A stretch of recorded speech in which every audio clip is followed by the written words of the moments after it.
பரியரும் பெருமாள் ஓடுது, ரஞ்சித் எடுக்கிற படங்கள் ஓடுது. வேற ஜாதிக்காரங்க கூட அந்த படத்தை நல்லா இருக்குன்னு சொல்றான்ல, அப்ப காரணம் என்ன? கத்துக்குவோம், கத்துக்கிட்டு படம் பண்ணுவோம், தப்பு கிடையாது. Retro show with Ramesh Khanna featuring director Cheran. Title sponsor Achi Badam Drink, Mr. Gold 100% கடலை எண்ணெய். Powered by Meenakshi College of Arts and Science. Daily, taste the daily. கொஞ்சம் சென்டிமெண்ட் வச்சோட ஏன்பா அப்படி ஒரே சென்டிமெண்ட் கிரிஞ்ச் அப்படின்னு கிரிஞ்சின்றாங்க, திட்டுறாங்க. இன்னைக்கு உள்ளவங்களுக்கு கதை சொல்ல தெரியும், ஆனா அந்த கதைக்கான காட்சிகள் எவ்வளவு டியூரேஷன் வரும், வரணும்னா எத்தனை ஷாட் வரும், அதை எப்படி சுருக்கி எடுத்துட்டு அந்த இன்டென்ஸோட கதையை சீனை கொடுக்கணும்ன்றதுலாம் அது ஒரு பெரிய விஷயம். ஒரு சீன் எடுக்கிறதுனா ஒரே ஷாட்டை 8 ஆங்கிள் எடுக்கிறாங்க. என்னன்னு கேட்டா இல்ல சார் எடிட்டர் கேட்கிறாரு சார். எடிட்டர் ஏன் கேட்கிறாரு? நீ தானே கேட்கணும்.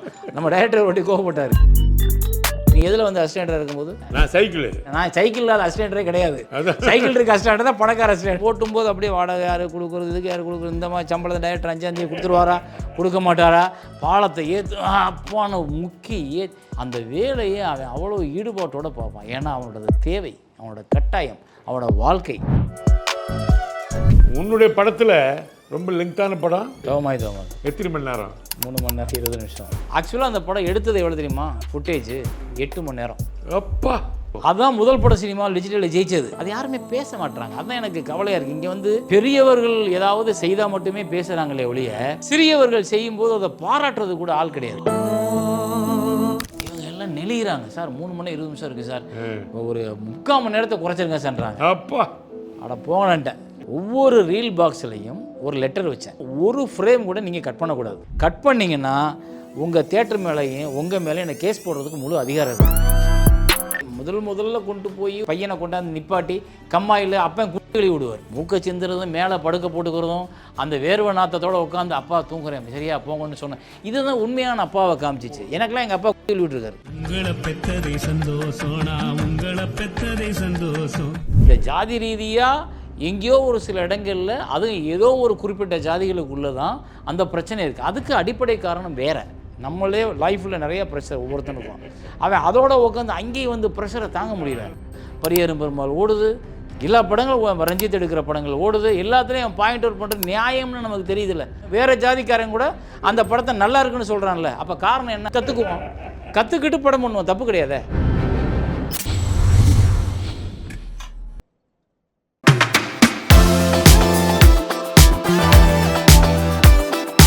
இப்போ வர்ற படங்கள்லாம் நிறைய படங்கள் வந்து ஆக்ஷன் பிளாக்கு, சென்டிமெண்ட்லாம் ரொம்ப கம்மியாக இருக்குது. கொஞ்சம் சென்டிமெண்ட் வச்சோட ஏன்பா அப்படி ஒரே சென்டிமெண்ட் நெஞ்ச நக்கிறாங்க அப்படின்னு கிண்டல் பண்ணுறாங்க பசங்க. கிரிஞ்ச் அப்படின்னு கிரிஞ்சின்றாங்க, திட்டுறாங்க. இப்போ அப்படி ஆயிடுச்சு. ஆனால் என்ன தெரியுமா, பசங்களுக்கு படம் வந்து ஒரு 2 மணி நேரத்துக்கு மேலே போச்சா தாங்க முடியல. ஆனால் உன்னுடைய படத்தில் ரொம்ப லெங்கான படம் எது? தோமாய் எத்தனை மணி நேரம்? 3 மணி நேரம் 20 நிமிஷம். அப்போ உட்காந்து பார்த்தாங்கல்ல, அது மாதிரி இப்போ பார்ப்பாங்களா படம் எடுத்தா? இல்லை, பார்க்குறதும் இல்லை. அவங்களுக்கு அது பெரிய கேள்வியாக இருக்குது. ஏன் இவ்வளோ நேரம் படம், நேரத்தை குறைக்கலாமே. இப்போ ப்ரொடியூசர்ஸுக்கு டைரக்டர்ஸுக்கு அது கன்ஃபியூஷனாக மாறிடுச்சு. படம் பண்ணும்போதே 2 hours 10 minutes தாண்டக்கூடாது சார், அதுக்கு மேலே படம் பண்ணாதீங்க சார்ன்றாங்க.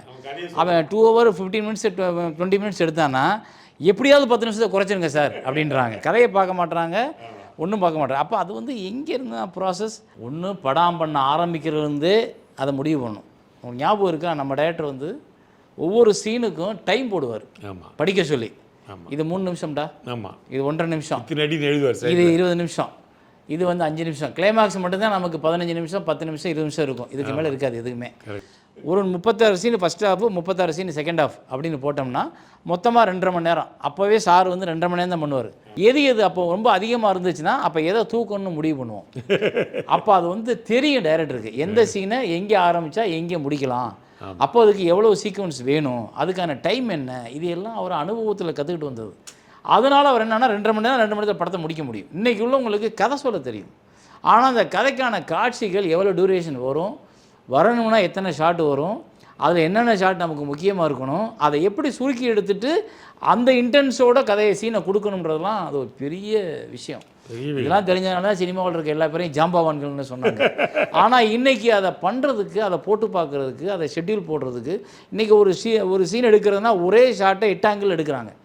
என்னன்னு கேட்டால் இல்லை சார் எடிட்டர் கேட்குறாரு சார். எடிட்டர் ஏன் கேட்குறாரு? நீ தானே கேட்கணும். நம்ம டைரக்டர் ஒட்டி கோவப்பட்டார். அப்போது அந்த கால்குலேஷன் மிஸ் ஆகி போச்சு. இன்னொன்று அதுக்கேற்ற மாதிரி இவனுக்கு படம் எடுத்துட்டு வெட்டி அதுக்கப்புறம் மாற்றி அதை கொடுக்க தெரியல, தடுமாறுறான்.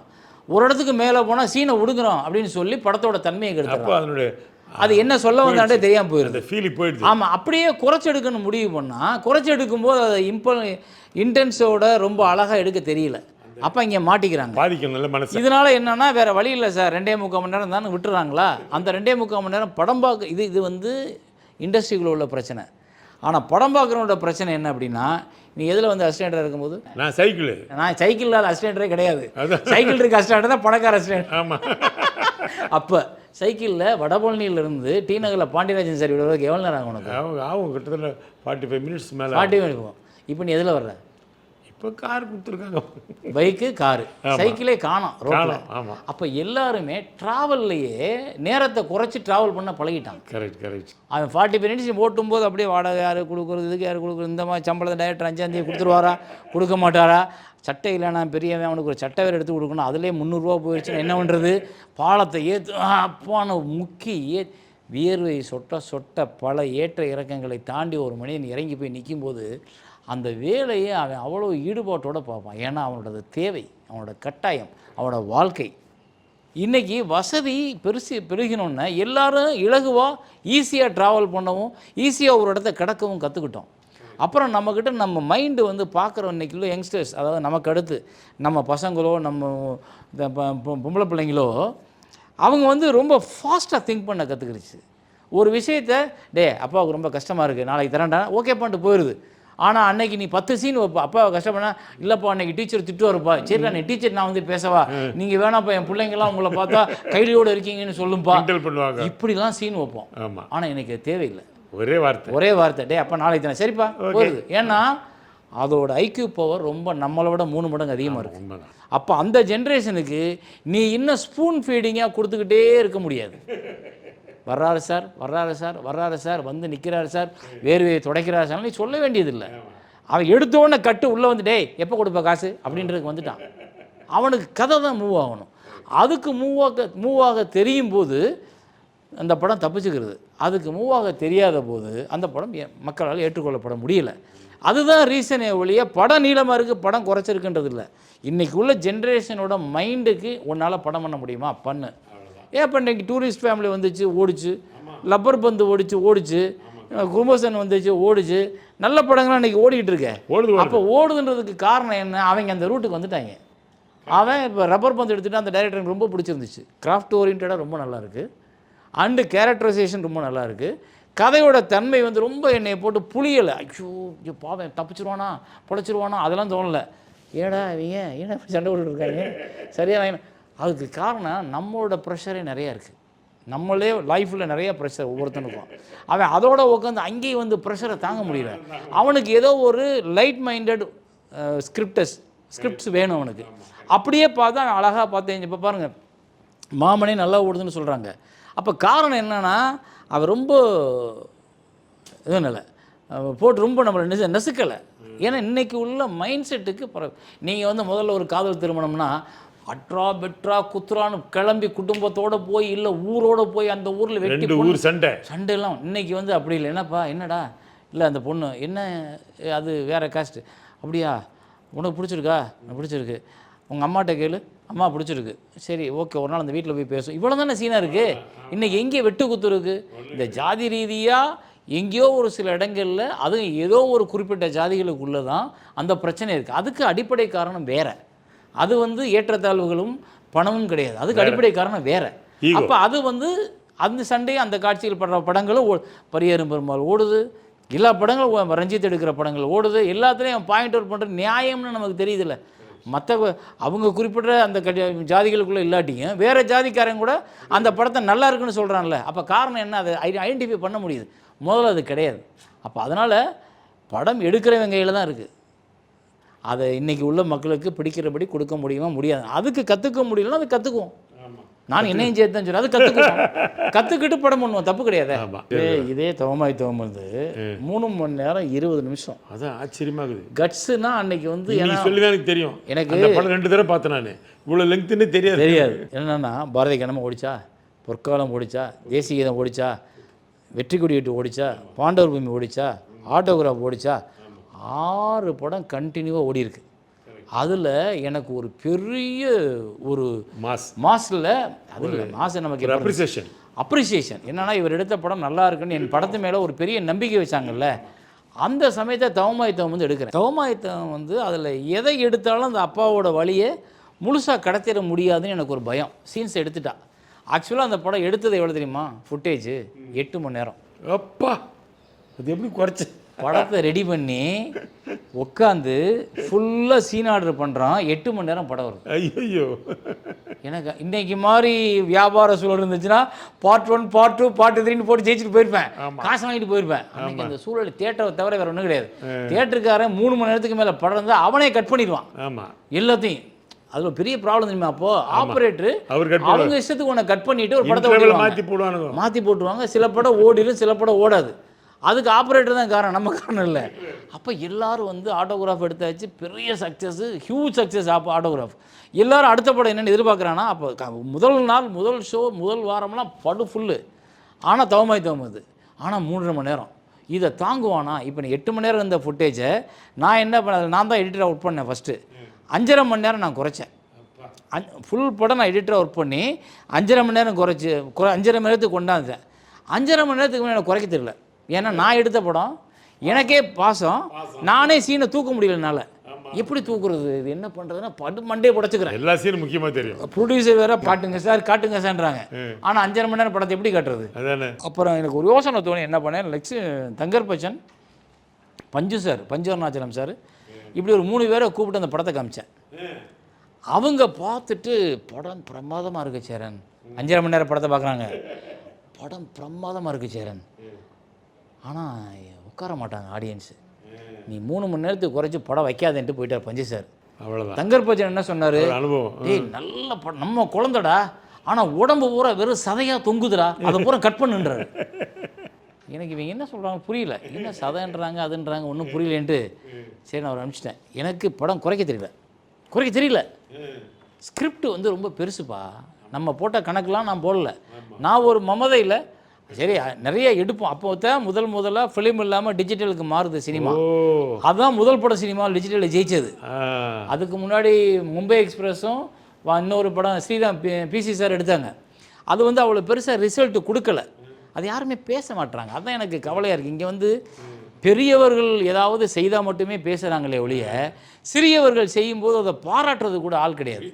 அந்த படத்துக்கு எம்எஸ் பிரபு கேமராமேன், அவரும் நானும் சேர்ந்து தான் இந்த படத்தை டிஜிட்டலில் பண்ணுவோன்னு முடிவுக்கு வந்தோம். முதல் முறையாக டிஜிட்டலில் வெற்றி பெற்று தமிழ்நாடு முழுக்க தியேட்டரில் ஓடுன, எல்லாரும் பாராட்டுன, யாருக்குமே இது ஃபிலிமாக டிஜிட்டலான்னு தெரியாமல் ஃபிலிம்னு நம்பினவங்க நிறைய பேர். நான்லாம் கூட அப்படி தான். அவ்வளோ அருமையாக இருந்துச்சு. ஆனால் யாருமே அந்த கேமராமேனை பாராட்டணும், அந்த படம் எடுத்தவங்கள பாராட்டணும், இல்லை அதை பற்றி வெளியிலையாவது பேசணும். இன்றைக்கின்னு சொன்னால் சார் டிஜிட்டலில் மும்பை எக்ஸ்பிரஸாக முதல்ல எடுத்தாங்கன்னு சொல்கிறாங்க. அதை நான் தப்பு சொல்லலை, அவர் தான் எப்போவுமே முன்னோடி எல்லாத்துக்கும் வருவார். ஆனால் அவரே சொல்லணும், மும்பை எக்ஸ்பிரஸோட தவமாயுத்தம் வந்து நல்ல ரிசல்ட் கொடுத்தாங்க, எம்எஸ் பிரபு நல்ல கேமராமேன், அவங்க இந்த ரிசல்ட் கொடுத்தது தான் இன்றைக்கி இதை டிஜிட்டலில் நம்ம எல்லாரும் எடுக்க முடியும்னு நம்பிக்கையை கொடுத்துச்சுன்னு அவங்களே சொல்லணும்னு சொல்ல மாட்றாங்க. அதை விடு, அது ஒரு பக்கம். அந்த 5.5 மணி நேரம் படத்தை தெரிய வேண்டிய விஷயம் அதான். இந்த 5.5 மணி நேரம் படத்தை கடைசியில் நான் எடிட் பண்ணுறதுக்கு லெனின் சாரை கூப்பிட்றேன். Editor Lenin. அவர் யார் எடிட்டர்னாரு, நான் தான் சார். உங்களுக்கு ஏன் அந்த வேலை அப்படின்னு பேசாமல் சிரிச்சுக்கிட்டே பேசாமல் இருந்தேன். சரி படம் பார்த்தாரு. 5 மணி நேரம் 5.5 மணி நேரம் பார்த்துட்டார். பார்த்து முடிச்சுட்டு சரி நீங்கள் ஒரு 10 நாளைக்கு வராதிங்க போங்கன்ட்டார். எனக்கு என்னென்னா பயம், எதையாவது வெட்டி விட்டாருன்னா மொத்தமாக அது நமக்கு அது ஃபீலே மாறி போயிருமேன்ட்டு நான் எடிட்டர்கிட்ட சொல்லிட்டேன், அந்த 5.5 மணி நேரத்தை தனியாக தூக்கி வச்சிரு, இது வேறு காப்பி போட்டு அதை எடிட் பண்ணிட்டோம்னு சொல்லிட்டு போயிட்டேன். அந்த எடிட் அசிஸ்டண்ட் ஆபிட் எடிட் பண்ணுறவன் அப்போலாம் இது வந்துருச்சுல, வந்து நான் பார்த்துட்டு பேசாமல் போயிட்டார். நான் ஒரு 10 நாள் கழித்து வரல. 10 நாள் கழித்து என்னை கூப்பிட்றாரு, சேரன் வாங்க அப்படின்னாரு. ஏவிஎம்மில் எடிட்டிங். நான் போகிறேன், படம் 3 மணி நேரம் 20 நிமிஷம் இருக்குது. அதை போட்டு காமிச்சார். பார்த்தேன் நல்லா இருக்குது. பெருசாக எதையும் தூக்கலை, ஒரு 2-3 சீன் தான் தூக்குனார். மற்றபடி அதை கிறிஸ் பண்ணார் அழகாக. எங்கே ஓப்பனைக்கு இப்போ என்ன பண்ணுவோம், நம்ம ஒரு மரத்து வழியாக வர்ற ஷார்ட் ஒன்று வச்சு அப்படியே இறக்கியிருப்போம். எதுக்கு நிறைய வாட்டி காமிச்சாச்சு இந்த இடத்த, கட்டு தூக்கி போடு அப்படின்னு சொல்லி அவர் நிறைய ரிமூவ் பண்ணி சார் நான் எடிட்டிங்கே அவர்கிட்ட தான் சார் கற்றுக்கிட்டேன். என்ன மனுஷன் ஜாம்பவான், அந்த படம் ஜாம்பவான். அவர் படம்னா நம்பி நீங்கள் எடிட் கொடுக்கலாம். அப்புறம் 3 மணி நேரம் 20 நிமிஷம் எனக்கு பிடிச்சி போச்சு. சார் ரொம்ப நன்றி சார், நிஜமாக நான் அவரை கையெடுத்து கும்பிட்டு அப்புறம் அவர் பேர் தான் போட்டேன், பியில் நின்று தான் போட்டேன். போட்டுட்டு என்ன பண்ணேன், 3 மணி நேரம் 20 நிமிஷம். இந்த 3 மணி நேரம் 20 நிமிஷத்தை தேட்டரில் நம்ம டிஸ்ட்ரிபியூட்டர்லாம் காமிக்கிறேன். இல்லை படம் 6 மணிக்கு பார்க்க ஆரம்பித்தா 7 மணிக்கு ஆரம்பிக்கிறோம், 10:30 மணி ஆயிருமா, அதுக்குள்ளே உனக்கு என்னென்ன நீடட் அவங்களுக்கு இருக்குன்னு தெரியும். இவங்க எல்லாம் நெளிகிறாங்க, சார் 3 மணி 20 நிமிஷம் இருக்குது சார், ஒரு 3/4 மணி நேரத்தை குறைச்சிருங்க சார்ன்றாங்க. அப்பா அட போகலன்ட்டேன், நான் குறைக்க மாட்டேன்னு சொல்லிட்டு நான் என்ன பண்ணேன் தெரியுமா, ஒவ்வொரு ரீல் பாக்ஸ்லேயும் ஒரு லெட்டர் வச்சேன், தேட்டருக்கும் ஆப்ரேட்டருக்கும். இதிலிருந்து என்னோட அனுமதி இல்லாமல் ஒரு ஃப்ரேம் கூட நீங்கள் கட் பண்ணக்கூடாது. சூப்பர். கட் பண்ணிங்கன்னா உங்கள் தேட்டர் மேலேயும் உங்கள் மேலேயும் எனக்கு கேஸ் போடுறதுக்கு முழு அதிகாரம் இருக்குது. வெரி குட் வெரி அப்படின்னு சொல்லிவிட்டு அந்த ஆப்ரேட்டருக்கு 1000 ரூபா கவரில் போட்டு அதையும் வச்சுட்டு எல்லா தேட்டர் பாக்ஸ்லையும் அதை அனுப்பிச்சேன். சூப்பர்ப்பா, உண்மையிலே அந்த ஐடியா வராது. ஆமாம், அப்போ என்னாச்சு, வேறு வழி இல்லாமல் அவங்க ஒரு சீன் கூட கட் பண்ண முடியல அவங்களால. அந்த 3 மணி நேரம் 20 அப்படியே ஓட்டினானுங்கள்ல, அதுதான் பயங்கர சக்ஸஸ் ஆகிப்போச்சு. மக்கள் வந்து படம் முடிச்சுட்டு எனக்கெல்லாம், நான் இங்கே இதில் மாயாஜாலில் போய் பார்க்குறேன், படம் முடிஞ்சிருச்சு, ஒரு ஃபேமிலி அப்படியே உட்காந்துருக்கு, படம் முடிஞ்சிருச்சான்னு கேட்குது. 3:20 முடிச்ச படம், 3:20 முடிச்ச படத்தை அப்போ அந்த அளவுக்கு அவங்க வந்து அதுக்குள்ளே இருக்காங்க. ரசிகர்கள் நம்ம ஏமாத்தலை, படம் உண்மையாகவும் அவனுக்கு நம்பகத்தன்மையாகவும் உணர்வுகள் கண்ட்ரோலில் இருந்த ஒரு படமாக இருந்ததுனால அதை அவங்களால தாங்கிக்க முடிஞ்சு. இல்லைன்னா 3 மணி நேரம் 2 மணி நேரத்தை வச்சு வாப்பா போகலாம், ரொம்ப ஒரே கொள்றான், ரொம்ப நெஞ்ச நக்கிறேன்ட்டு போயிருப்பாங்க. ஆமாம் கண்டிப்பாக. அப்போ படம் தான் காரணம், ஸ்கிரிப்ட் தான் காரணம், நம்ம கொடுக்குற காட்சிகள் தான் காரணம். அதில் அந்த ராஜகிரண் சார் வந்து எனக்கு பெரிய சப்போர்ட். அவர் வந்து அந்த எமோஷன்ஸை அவ்வளோ அழகாக கண்ட்ரோல்டாக நான் அந்த படத்தில் நிறைய பரீட்சார்த்த முயற்சிகள் நிறைய உண்டு. அதில் வந்து முதல்ல பிரளயன்ற ஒரு நடன கலைஞரை கூப்பிட்டு, அவர் வந்து இந்த கலை இலக்கிய நாடக மன்றத்தில் உள்ளவர், அந்த ஒரு பாட்டு எடுத்தேன். அதாவது ஆக்காட்டின்னு ஒரு சாங், அது படத்தில் வரல, அதை கேஸை போட்டு நிப்பாட்டிட்டாங்க. ஆனால் அதெல்லாம் ஒரு புது முயற்சியாக இருந்தது. அதெல்லாம் முதல்ல கொண்டு போய் ஒரு 2 பையனை கொண்டாந்து நிப்பாட்டி கம்மாயில் அப்பன் குள்ளி விடுவார். அந்த ஷாட்டில் வந்து அதுக்கு உயிரோட்டமான ஷாட். ஏன்னா அதுதான் அப்போ நான் நம்ப வச்சுச்சு. அப்பா வந்து எல்லாத்தையும் வாங்கி அள்ளி கொடுத்துட்டே இருந்தால் அப்பா கிடையாது. மூக்கை சிந்துறதும் மேலே படுக்க போட்டுக்கிறதும் அந்த வேர்வை நாத்தத்தோடு உட்காந்து அப்பா தூங்குறேன் சரியா போங்கன்னு சொன்னேன். இதுதான் உண்மையான அப்பாவை காமிச்சிச்சு. எனக்கெல்லாம் எங்கள் அப்பா கூட்டி விட்டுருக்காரு. எல்லா அப்பாக்களும் ஊரில் கிராமத்தில் பார்த்தீங்கன்னா கம்மா பக்கம் கூட்டு போய் இருந்துட்டே இருந்துச்சாடா இருந்துப்பா சரி வா அப்படின்னு கூப்பிட்டு கழுவி விட்டு போடா அப்படிம்பார். அது வந்து ஒரு அற்புதமான ஒரு அழகான ஒரு விஷயம். அப்பாவை நமக்குமான கனெக்டிவிட்டி. நம்ம எல்லாம் அம்மாவை மட்டுமே காமிச்சு அம்மா ஊட்டி விட்டாங்க, அம்மா மடியில் படுத்தாங்க, அம்மா அது வேற, அப்பாவும் இருக்கார் நம்ம லைஃப்பில் அப்படின்றத காமிச்சதுனால அந்த படம் வந்து எல்லாரெல்லாம் ஏற்றுக்கொள்ளப்பட்டது. இன்னும் சொல்ல போனால் அந்த படம் பார்த்துட்டு மகன் திருந்தனா, மனைவி திருந்தினாங்கன்றத விட மருமகள்கள் திருந்தினாங்க. மருமகள்கள் நிறைய பேர் மாமனாருக்கு ஃபோன் பண்ணி, மாமா நீங்கள் எங்கள் கூட இருந்துருங்க மாமா, நாங்கள் பார்த்துக்கிறோம் மாமான்னு சொல்ல வச்ச படம். என் புருஷன் இப்படிலாம் வளர்த்துருக்கீங்க பெரிய விஷயம் இல்லை, அது உண்மையிலே பெரிய மேட்டர். இன்றைக்கும் தவமாயத்தவம் வந்து தொலைக்காட்சியில் எங்கேயா பார்த்தாங்கன்னா ஒரு 100 ஃபோனாவது வரும். கண்டிப்பாக வரும். அது இப்போ பண்ணுற படங்களுக்கு அது வர்றதில்லப்பா, அதை சொல்கிறேன். நான் நடிக்கணும்னு வந்த ஆள்கிட்ட நடிக்க முடியாதுடா தம்பி, தோற்று போயிடுவடா, எங்கேயாவது ஓரமாக நின்றுவடா, வாழ்க்கை போயிரும்னு சொல்லி என்னை பயமுறுத்தின சினிமா எனக்கு நம்பிக்கை கொடுத்தது. ஆச்சி பாதாம் ட்ரிங்க் ஒன்று வாங்கினா ஒன்று ஃப்ரீ. அதான் மிஸ்டர் கோல்டு, தரத்திலையும் அளவுலையும் நோ காம்ப்ரமைஸ். மிஸ்டர் கோல்ட் 100% கடலெண்ணெய். Meenakshi Medical College Hospital and Research Institute, Kanchipuram, accredited A+ by NAC.